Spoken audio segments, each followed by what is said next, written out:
Le Tout-Puissant a dit, attends le jour où le ciel apportera une fumée claire qui couvrira les gens. C'est un châtiment douloureux. Seigneur, enlève ce châtiment. Nous sommes des croyants.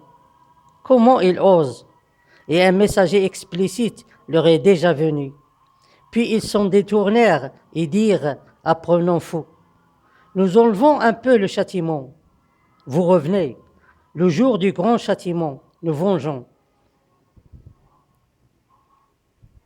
On dit souvent qu'il n'y a pas de fumée sans feu.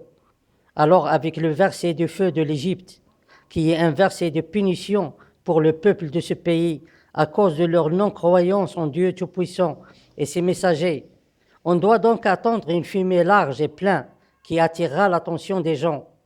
Et elle sera l'événement de l'heure pour son étrangeté et son intensité, car c'est vraiment un châtiment douloureux.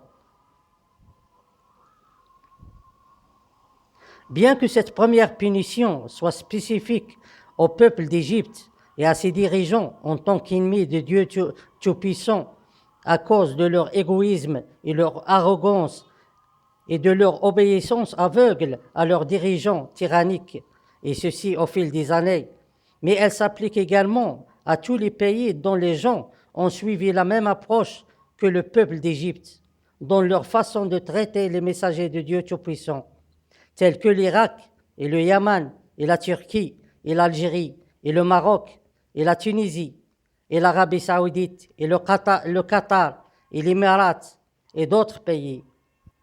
Et c'est aussi un rappel au reste des peuples. Tout ce processus montre à tout le monde que certains peuples, même s'ils déclarent que ce sont des croyants, mais en réalité, ils ne reviendront jamais sur la bonne voie et n'abandonneront jamais leur arrogance. C'est pourquoi ils méritent le grand châtiment, le châtiment de la vengeance de Dieu Tout-Puissant pour ses honorables messagers.